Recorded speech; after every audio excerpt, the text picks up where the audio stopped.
Okay, everybody, very good evening. This is Paul, NO0T, and this is the Front Range 6-meter group and the Deep Space Exploration Society providing a Zoom presentation tonight. And tonight we're blessed to have Scott McIntosh, Dr. Scott McIntosh, and he will give us a discussion on what's going on with the sun, what's going on with the sun tonight and where is it going in the future.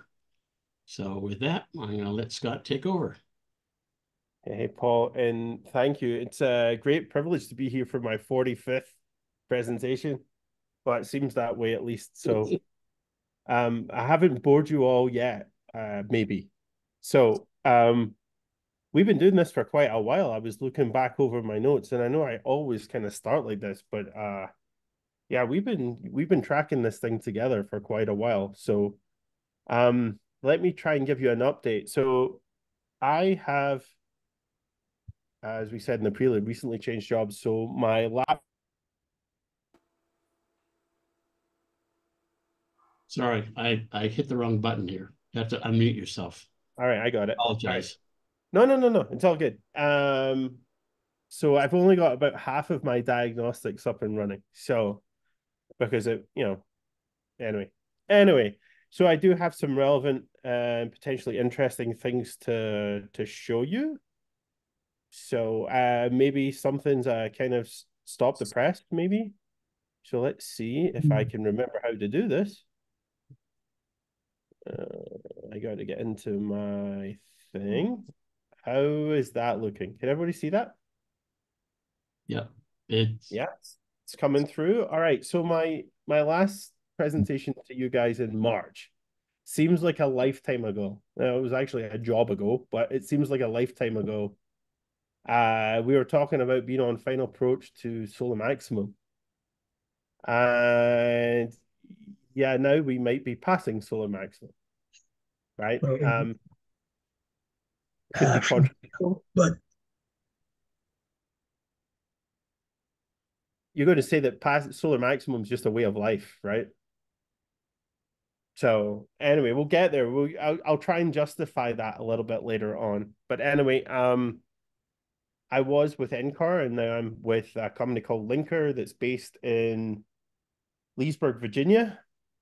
And I am the vice president of space operations. And my website is linkers-space.com. So if you all have a take a look at that, you can see roughly what we're trying to do. There's the website. I would be amiss to not put that up. There's a QR code for the folks on YouTube to watch and go and look or ignore should they wish. So you apologies to those of you who are here for the first time. I'm not going to spend my usual 45-minute preamble talking about the origins of a lot of this stuff. But a lot of what we've done in the last decade or 12 years is kind of encapsulated in this movie. Those of you that are regulars are familiar with this idea of the sun's magnetic Hale cycle, the 22-year magnetic Hale cycle, with the polarities, the magnetic polarities here are represented positive in red and negative in blue, and how they progress as a function of latitude, how they die at the sun's equator, and then magically almost help to sequence and frame the sunspot cycle. I'm going to let this play a few more times, but this is a kind of nice illustration. It captures a lot of points. You'll remember also, hopefully, that the time at which those magnetic systems die at the equator we called the terminator event. And I think for the longest time, we were kind of waiting on that terminator event to happen together. And it was kind of cool to watch it in real time. And then also watch the sun kind of blossom into cycle 25. We're kind of reaching the peak of that now. So it feels like a lot of time has passed. There's a lot of water under the bridge. And I know that right now you guys are probably getting fairly decent propagation. So because the atmosphere is getting baked at levels that we haven't seen in over 2 decades. So I hope that you're fully taking advantage of that. I'm hoping that also that's going to sustain itself through the fall into the sweet time. So anyway, this is where I left you in March. And for those of you that are students of this stuff, you'll remember I was a little bit I wouldn't say despondent, but the activity that had been tracking the curve, whoop, had kind of fallen off the curve a little bit. And they're saying, well, this is fairly typical. The two hemispheres of the sun have been fairly synchronized up to this point, and about this time last year, solar activity looked like it was tailing off, and not so exciting. But in subsequent times, and especially in May, I don't know if any of you got to see the aurora in person at these latitudes. I was in New Mexico and I got to see it. It was pretty spectacular. Looking north on the very far horizon, I had to go to a very dark place to see it, but it was spectacular. Certainly the further south I've seen the aurora. But you can see now that when you compare activity in green to our envelope there in red, we're doing a pretty good job. And we're almost a factor of 2 higher now than the census forecast that was arrived in 2019, right? So a factor of 2 is a lot. Again, zooming in a little bit, in March, this is where we were. We had to adjust the scale on the axis because in the last couple of months, it's kind of been off the charts. In fact, I believe July's mean sunspot number 196 and change was the largest since cycle 23, maybe even since the early part of 2021. Sorry, like 2000, kind of 2001 timeframe, which is a long time ago, right about the time that I started doing this stuff, believe it or not. So anyway, so that's where things stand. If you recall, one of our principal tricks is to use this idea of a superposed epoch analysis. And so I just really bracket the data in little chunks and we form a statistical relationship. And it's pretty damn tight, actually. But that also allows us, so this is what the mean sunspot cycle looks like. That's what happens when you append cycle 25 to it. So the sun's not really doing anything abnormal. It's kind of repeating its heartbeat is kind of going sequentially. This is where we were in March. So it was tracking pretty well relative to the statistical mean.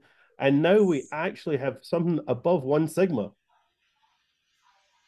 Should I just be disappointed about it being 1 sigma? No, still within 2 sigma, but whatever. I think that what this plot would tend to indicate is that at least on the statistical sample, we may be beyond solar maximum, because in our model, solar maximum appears at about 1/5 of a solar cycle. And we can get into that discussion in a little bit if you're interested, but that would be the dashed vertical line about 2024.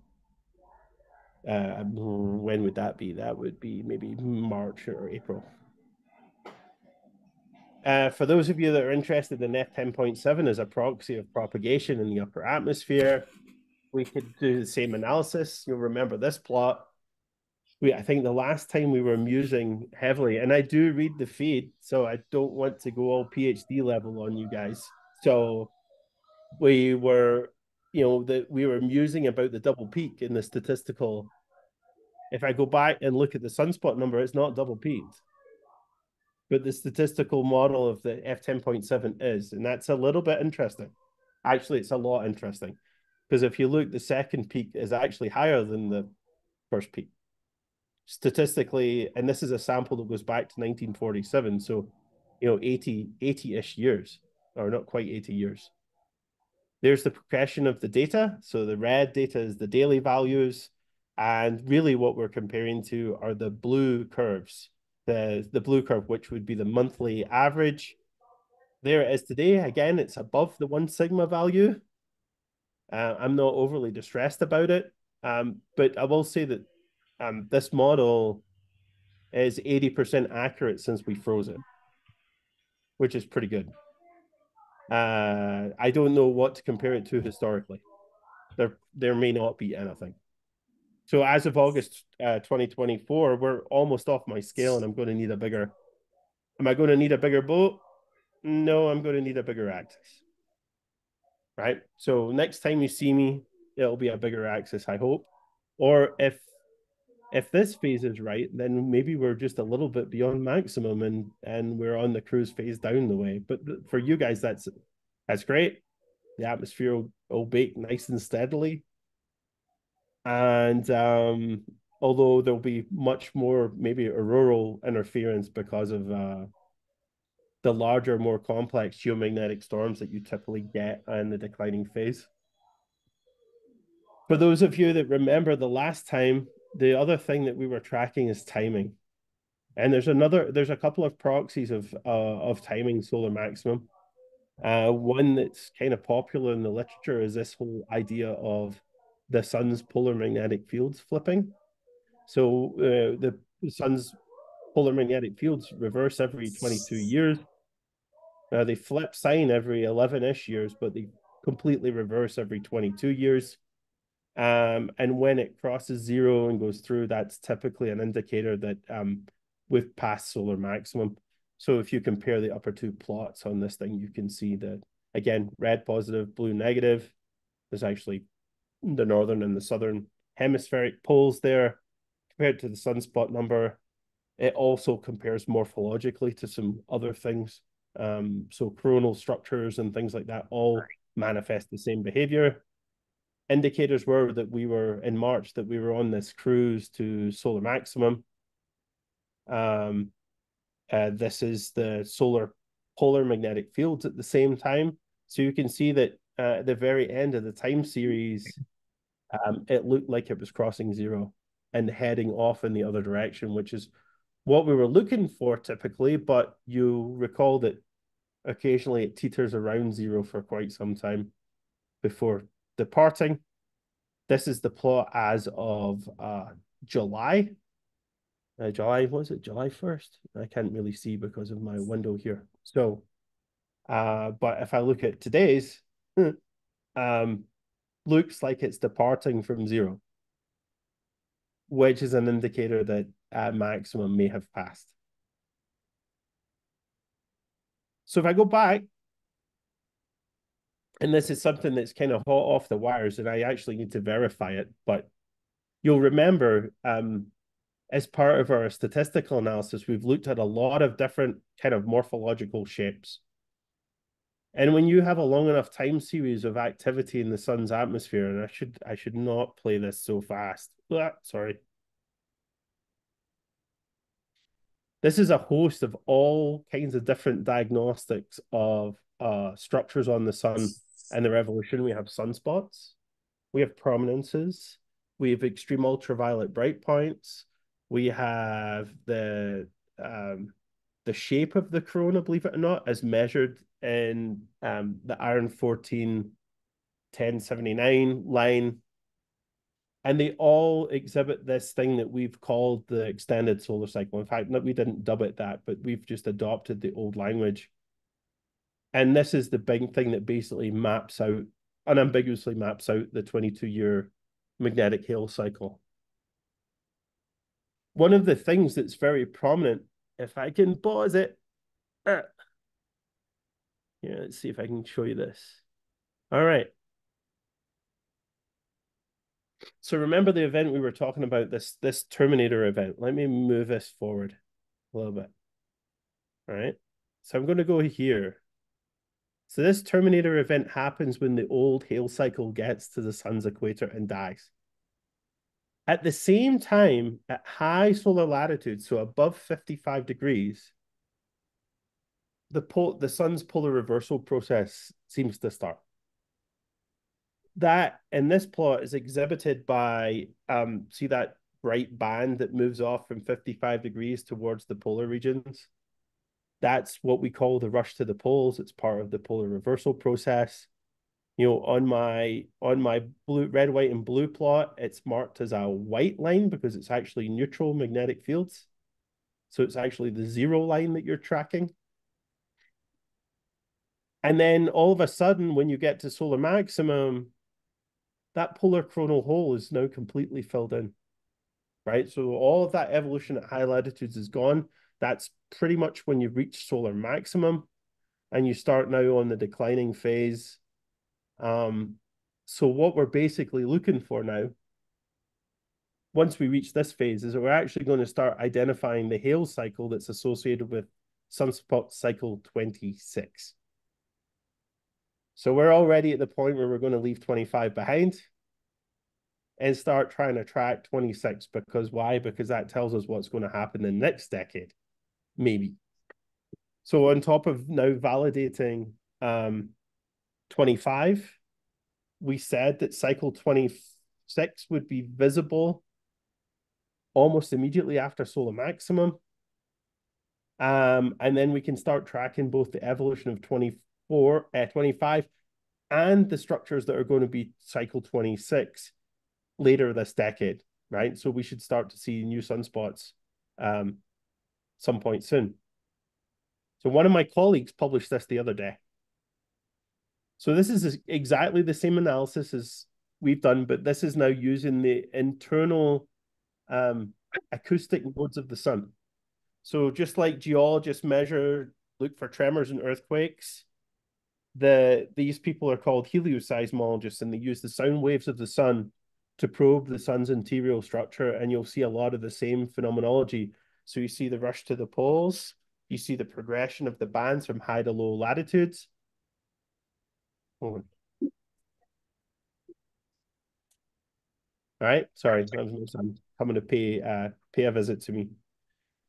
But what you'll notice is if you're astute and you look at the data in the most recent ledges in the data, there's a residual trace that seems to be a coherent structure there right about 55 degrees. Can you see it? Do you see the 26 question? Right? So again, there's a coherent structure appearing at about 55 degrees, right about the right time, that's going to start progressing towards the equator and will eventually become cycle 26. I've started my own algorithms running to crunch this and make sure that this couldn't be the case. But the fact that we've seen this now would strengthen the case that we're past solar maximum. Digging into this a wee bit further, I don't think I showed this in March. This is now contextually, our hemispheric sunspot numbers. Black is the total number, so both hemispheres added together. Red and blue, north and south. Now compared to the projection of the Hale cycle moving out to the middle of the next decade, those things that are encapsulated by green ellipses are the Hale cycle bands belonging to cycle 26. Those are the envelopes of the projected activity in red, green, and blue compared to the data. Some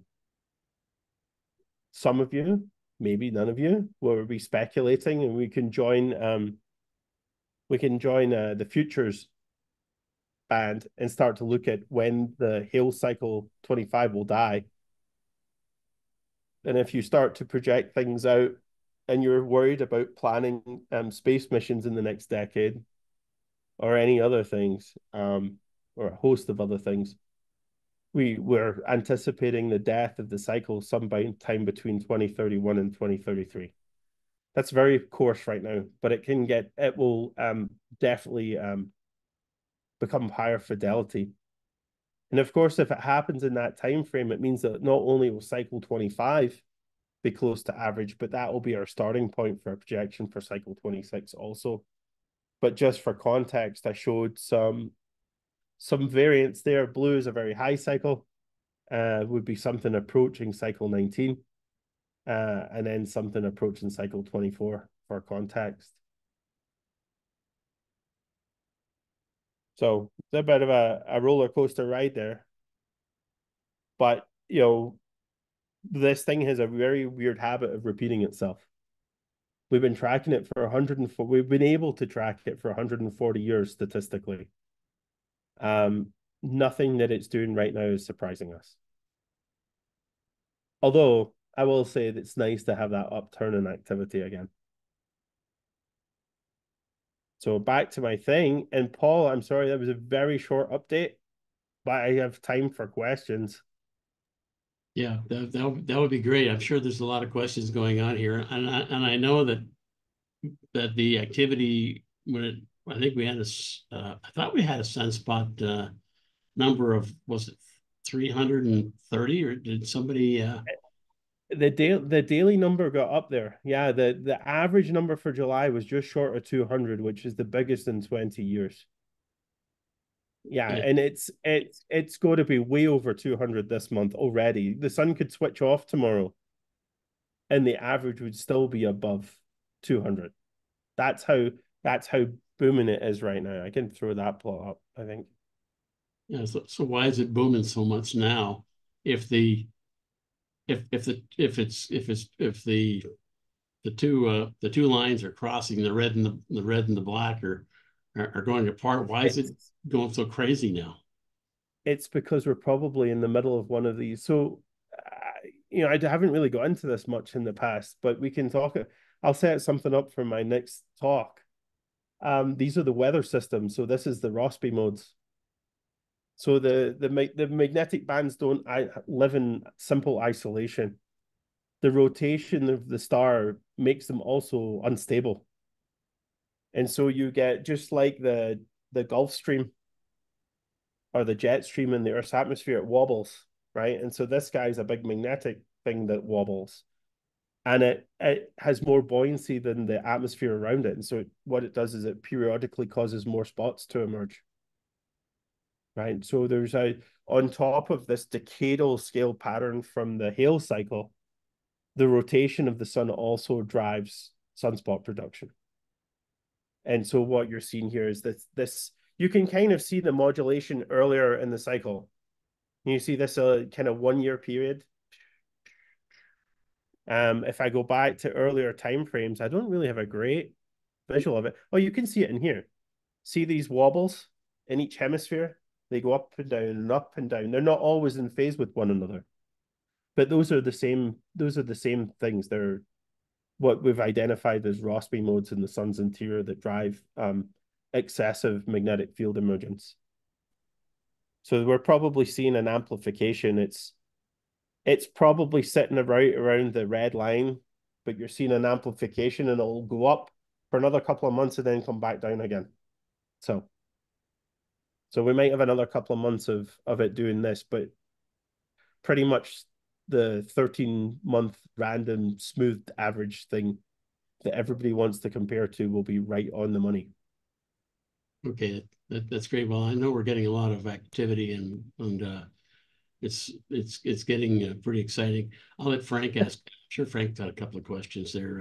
W3LPL.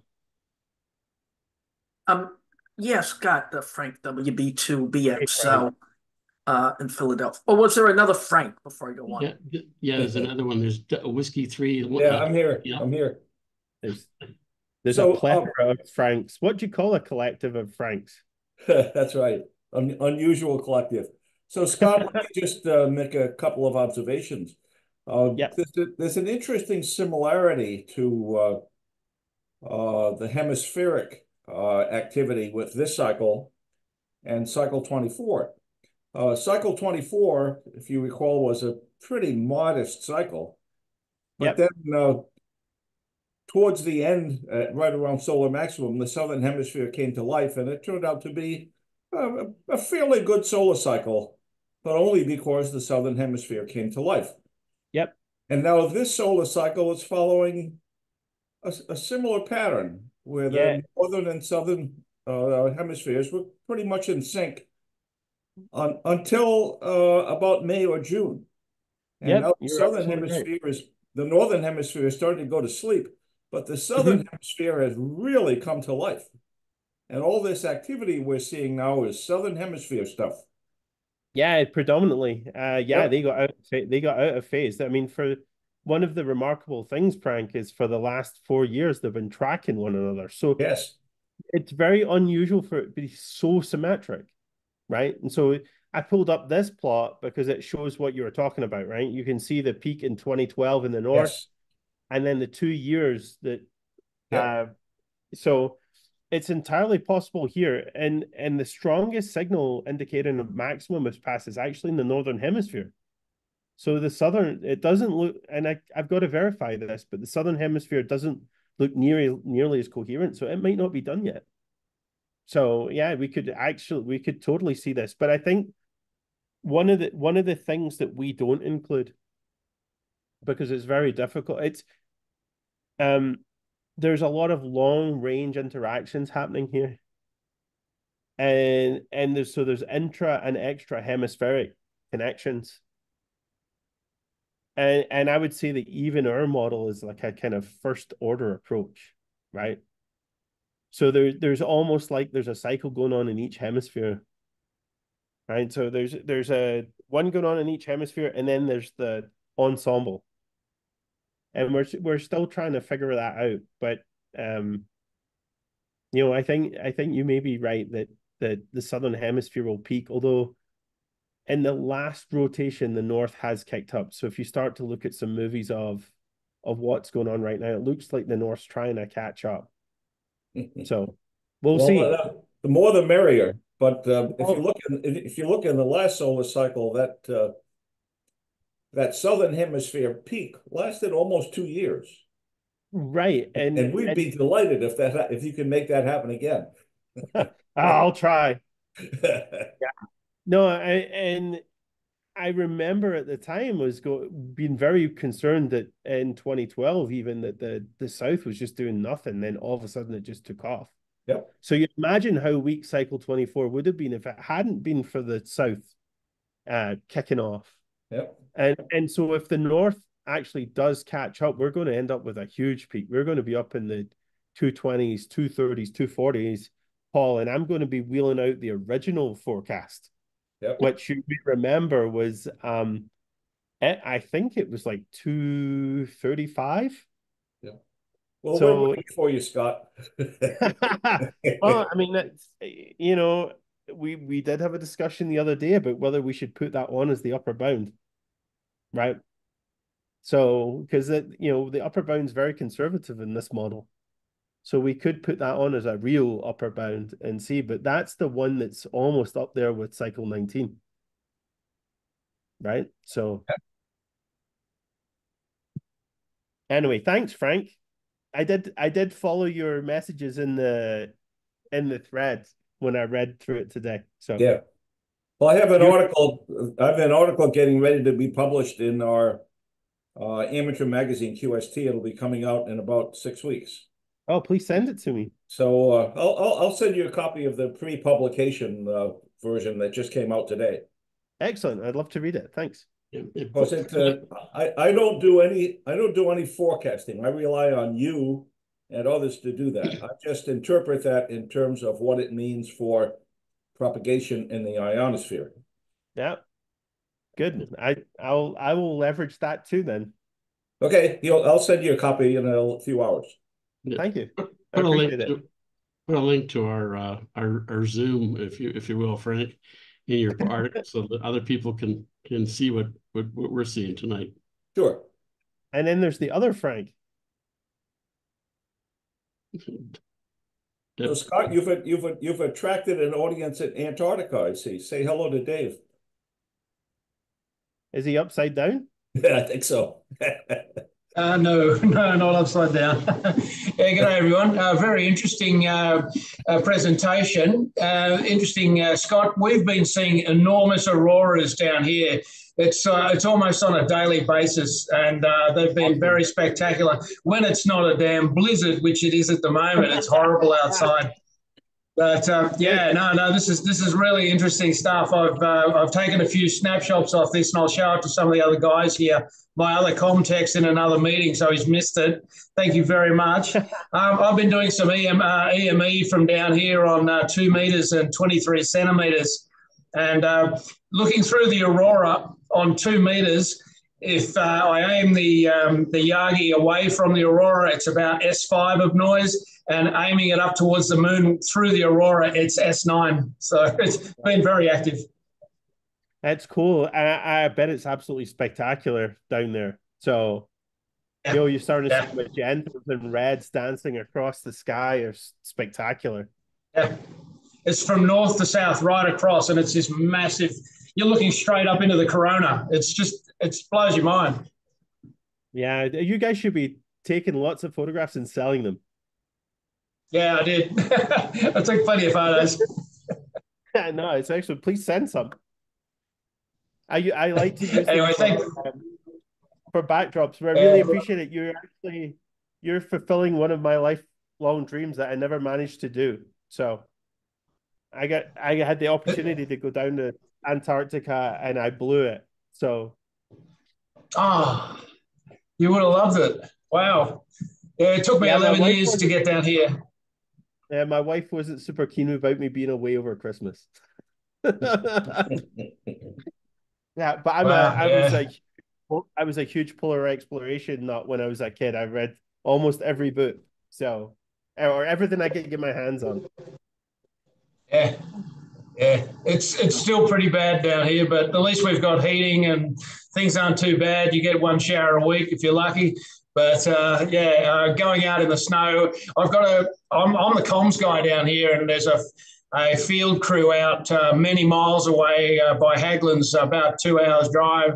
And they're stuck out in a hut with this blizzard going on, and they're going to see if they can make a run for it to try and get back to station here today. It's just going to go on and on and on. So my dish is probably bent again, and I'll have to go and dig out the 2 meter Yagis. Well, good luck. Like. Those are. That sounds like real life. So good luck with that. Thank you. Thank you very much for your presentation here. Cheers. Go ahead, Dana. I think you were going to say something.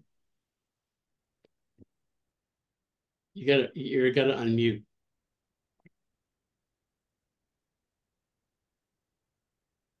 Oh, Dana. There. You can hear me now. That's I was just going to say to Dave that I want to work him on 6 meters. We've been trying that, Dana. We've been trying that. There's huge V-beams here. And we've been, with Bernie from South Africa, we've been trying to get 6 meters to go. And we're not having a real lot of luck. So if we do have any luck, we'll broadcast it if we can get it to work when the moon crosses over. The declination's too low at the moment. The moon's too high in the sky right now for the V-beams. Okay, well, we'll be listening. Maybe we can do it off the ionosphere. Just bounce it. Awesome. Any other questions from the gallery here? We've got so many people. The peanut gallery? No. I got one. Scott, we see a lot of double peaks going back over the decades. Ever get a triple peak? Is this a possibility on this cycle 25? Like, it seems to have taken a sudden drop, like you said, in May, and then jumping up right now on its way down, it looks like. Could it come back up again in the fall, do you think? Well, I mean, if you look at, I put this is the 10.7, this is a solar radio flux, right? Depending on how you average it, there's a multitude of peaks, right? So there's the 2 hemispheric peaks, but it's entirely possible that you could have some weird configuration. Yeah, I mean, I don't know. We're just learning about this thing, right? So I fully anticipate that we will, this phenomena that I was talking about with the rotationally driven instabilities, that's highly likely to continue, right? So you could end up with a situation where the 2 hemispheres, you've got one in the present one in the south, and then one in the north, and then one of the 2 hemispheres, or both of them, could produce something new a year from now that, if it's in phase, could make a 3rd peak, right? So, and that will really confuse the people that can't explain this stuff. So, it's honestly, those same people ignore the rotational instabilities, right? And that's a real problem, actually, because that limits the amount of your understanding of the physics. So what there's a very crude measure that you compare to, right? So I said it earlier on, you compare your model to the 13-month smooth average sunspot number, right? And like my old PhD supervisor would say, you could drive a bus through that. So I prefer to kind of incorporate some of the more global scale physics and see if we can capture it on a kind of monthly scale, or even an annual scale is okay. But when you start to average the living daylights out of it, I'm not sure what you're understanding. Yeah, you're just looking into the past, really, aren't you? Yeah, yeah, and you're smearing so much of the physics out of it that you're not really capturing it anymore, right? Because that even takes out a lot of the hemispheric asymmetries, right? So, because for the longest time they used axisymmetric models, so it wasn't even that it was two hemispheres. They simulated a quadrant of the sun and then multiplied it, right? And the first order is that the two hemispheres are independent. The next order is that the magnetic fields that are present couple with one another. That's another thing that's not included in any of the current models, right? That the magnetic fields are passive. It sounds like a complex science. Yeah. Just a wee bit more complex than meteorology, but not much. Scott, is there any explanation as to why the northern and southern hemispheres are not in sync, or they are in sync? No. I know. There are a metric shit ton of ideas. I was hearing Dr. Kennedy once talk about there's kind of like a solar conveyor belt that goes deep into the sun, and that creates the magnetic fields that create the sunspots, and it's highly complex. Yeah, and in this case, you've got two independent conveyor belts in each hemisphere, right? And the fact is that they're also coupled to one another. So I think what's driving it is it's very slowly sloshing, right? So that you don't have to slosh very much to change the pressure balance of the atmosphere. In fact, we submitted it a few months ago, but it's probably going to be accepted pretty soon, a paper, some of which we talked about with Peter last time we was on. So this idea of the two, how it's basically how atmosphere scales from a range of interactions on the inside of the sun, right? And one of the ones is this sloshing. So very subtle imbalances in the pressure on the inside can lead to big manifestations in terms of sunspots, right? So, or subtle ones, or very subtle ones, right? Okay. So we're Thank trying you. to understand it across the scales. That's a great question, and I don't think anyone can really say they know.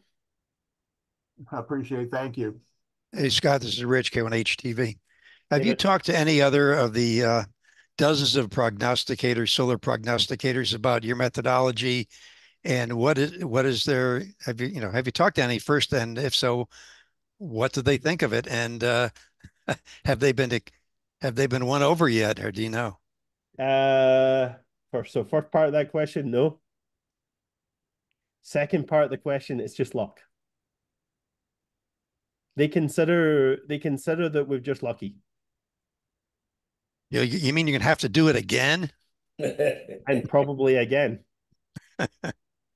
Yeah, Good luck. there's a lot of vested interest in this, right? This is a massive cottage industry. There's very many academic family trees involved, right? So you're not just going after their work. You're going after their dad's work and their granddad's work, or their grandmother's work, or their great grandmother's work. So there's a lot of vested interest in trying to establish that we're just lucky. Because if we're not lucky, then they're out of business. Right? That was actually, if you go back to some of our first talks on this, that was actually part of the motivation with going out with the forecast, was because because the way that we were looking at the sun's interior was so different from those models that the fact that everyone was going low and we were seeing something that was so high presented its chance to like disclose that there was maybe a paradigm shift. We're missing something, right? And I would argue that with our relative success in the forecasting game here, maybe we're missing something. No, we might not be. We might be missing less than others. So I don't know. I'll let you know in about 5 years when they're looking for people to come in and do cycle 26. Very good. Thanks, Scott. Yeah. Thanks. Scott, It's a great question. I've got to be really careful what I say. Scott, one of the questions that I have is kind of pertains to your sloshing analogy. Do you see any correlation between the far side of the sun in consideration of this sloshing idea?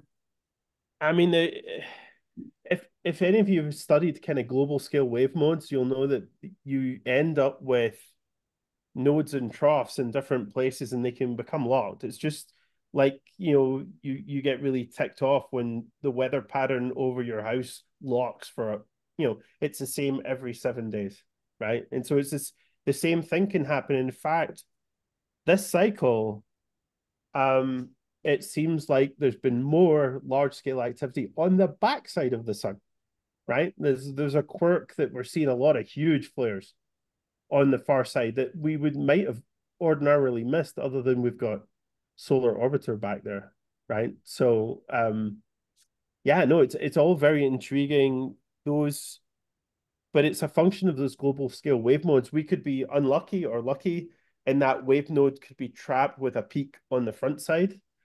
For a while, it looked like it was always on the west limb. So it just depends on where these modes, so they don't just pulsate, they precess as well. So you can just be locked in these weird patterns. Right. Yep. Thank you.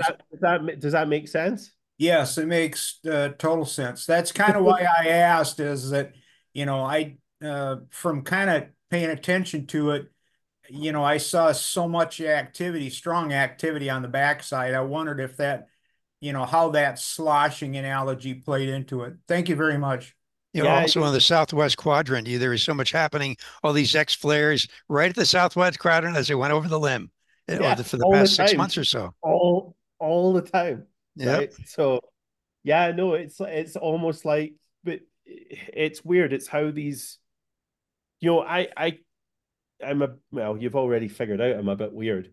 So I really think about this like an old meteorological map. I'm looking for pressure fronts, right?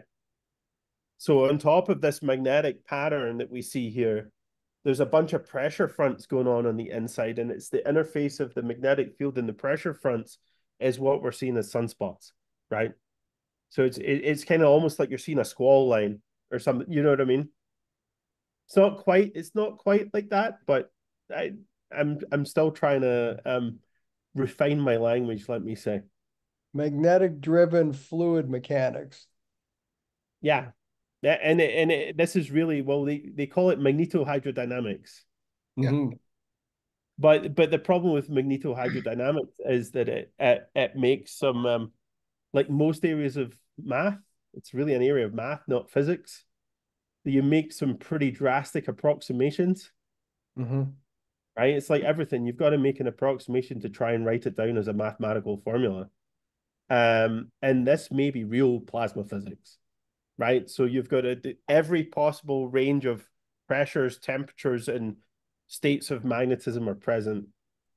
And it's not something that you can simply approximate. Although, to maybe to zeroth order or first order, you can replicate it pretty well, like we have, right? But not to third and fourth order. But you would argue, do we really need to know it to fourth order at this point?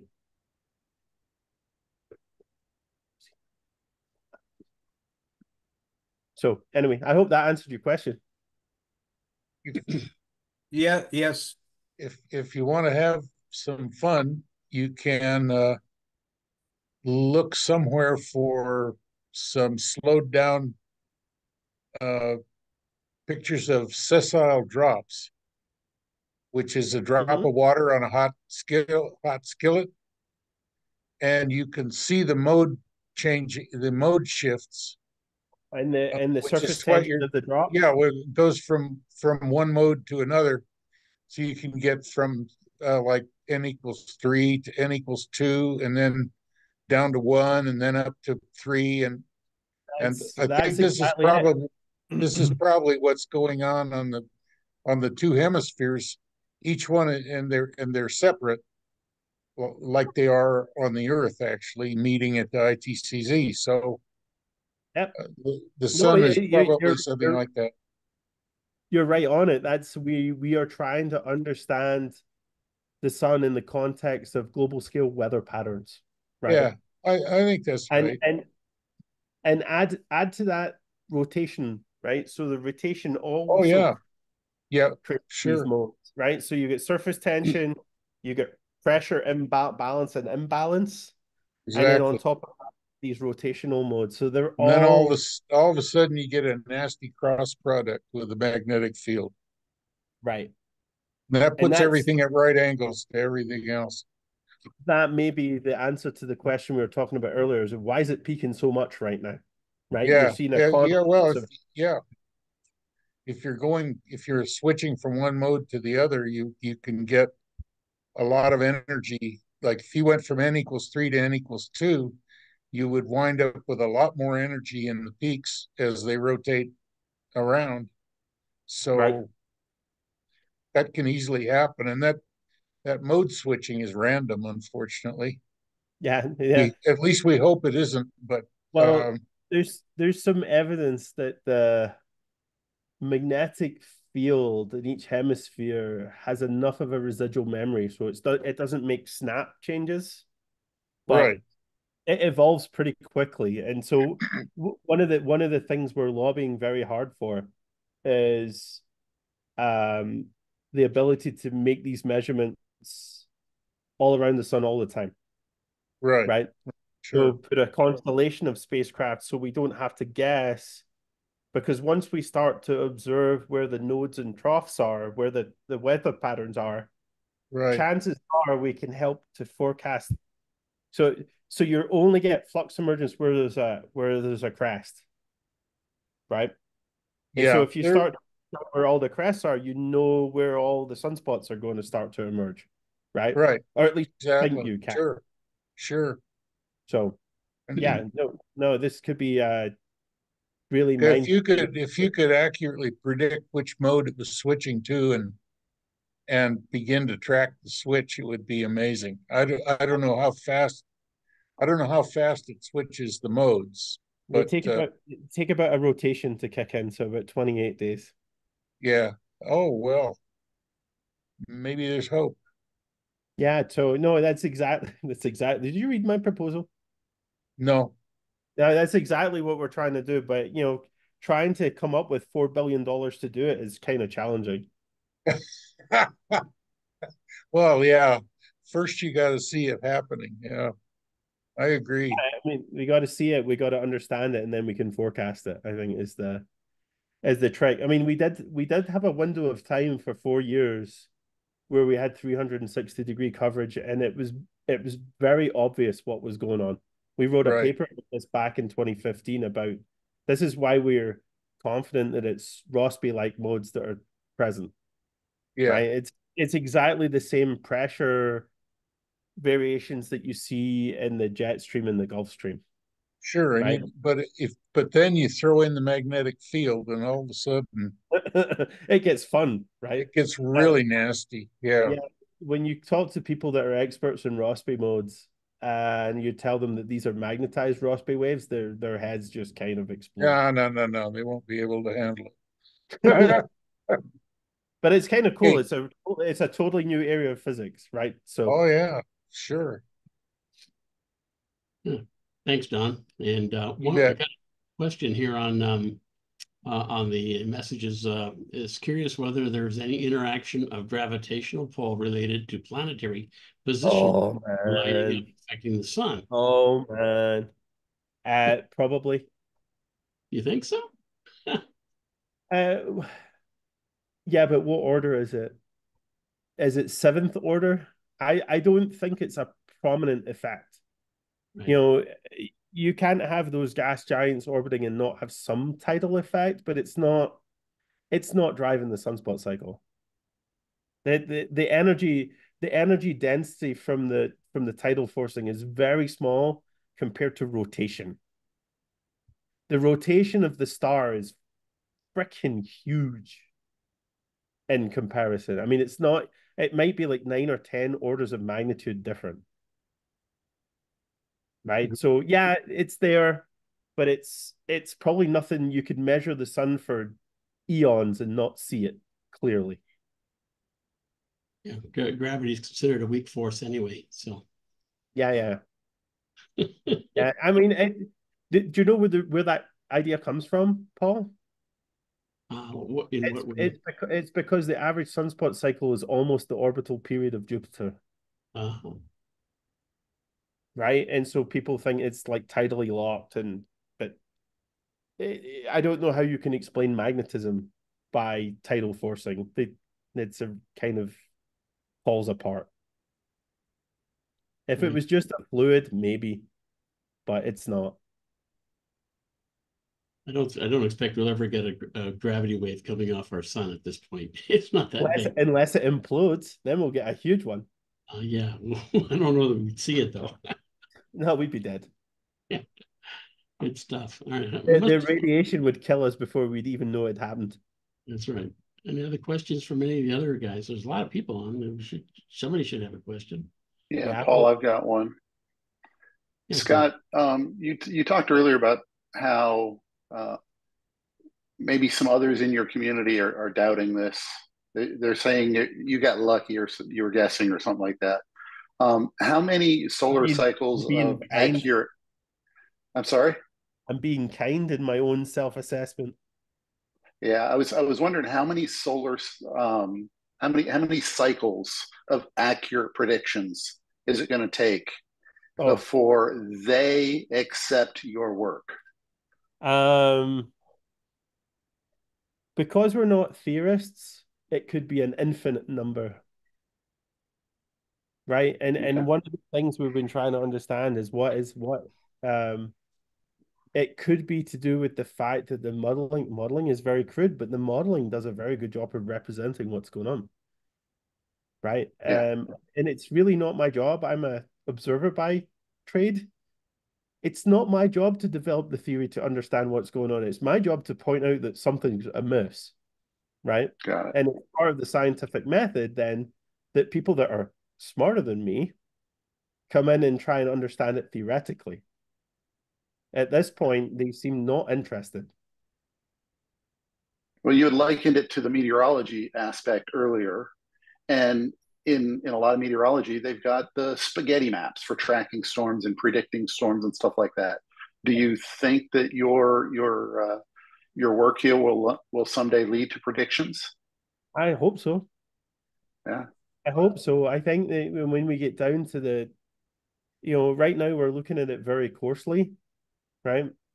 When you get down below a rotation, it starts to get really challenging, right? Because we've got all these other timescales. You're competing with a lot of different timescales. And then when you get below a month or below a rotation, you're now getting down into the discrete.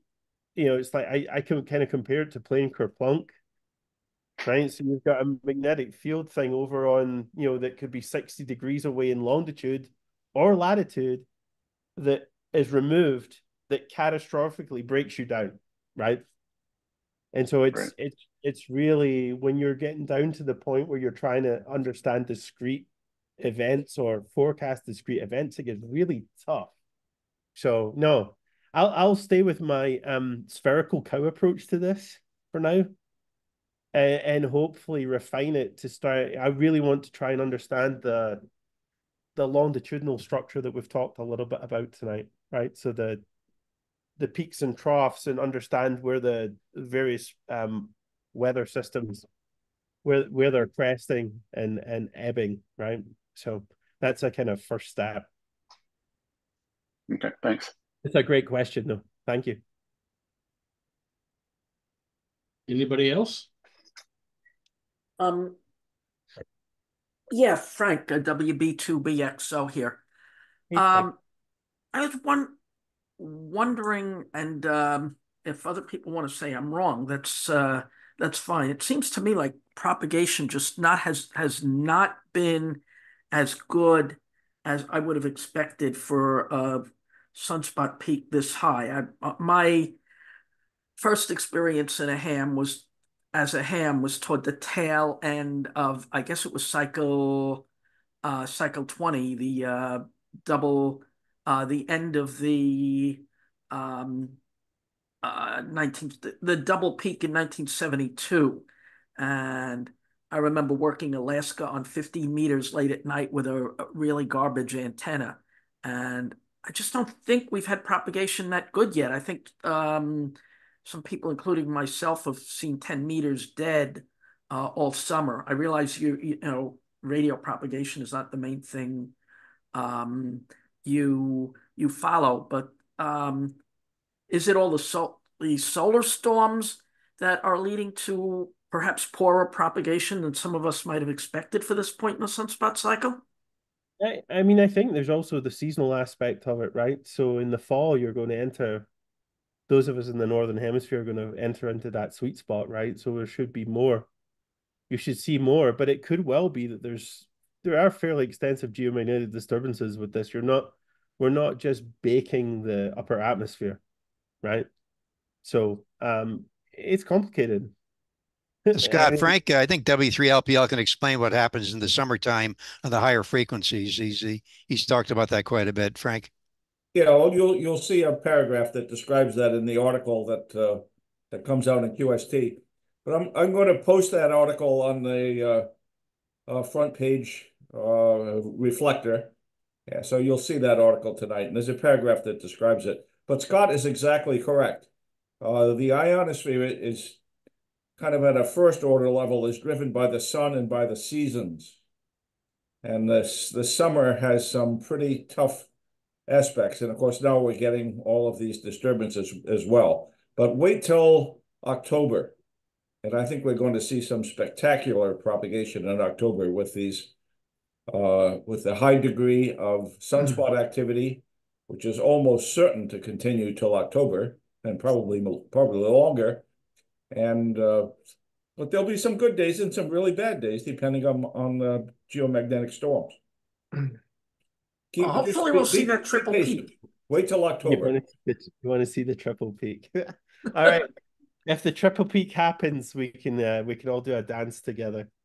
So it's entirely possible. It's not impossible. So. Well, there's 3 Franks on here. I count that as a triple peak. Well, Paul, I'm going to have to sign off. My daughter's heading to college tomorrow morning first thing, so I got to go and do my fatherly duty. But it was a real privilege again to chat with you all, and I will be in touch about getting my license. So I'm not going to shirk my responsibility. So sounds like a good plan. Thank you very much, Scott. Thanks, Scott. Thanks, Scott. Thank you all very much.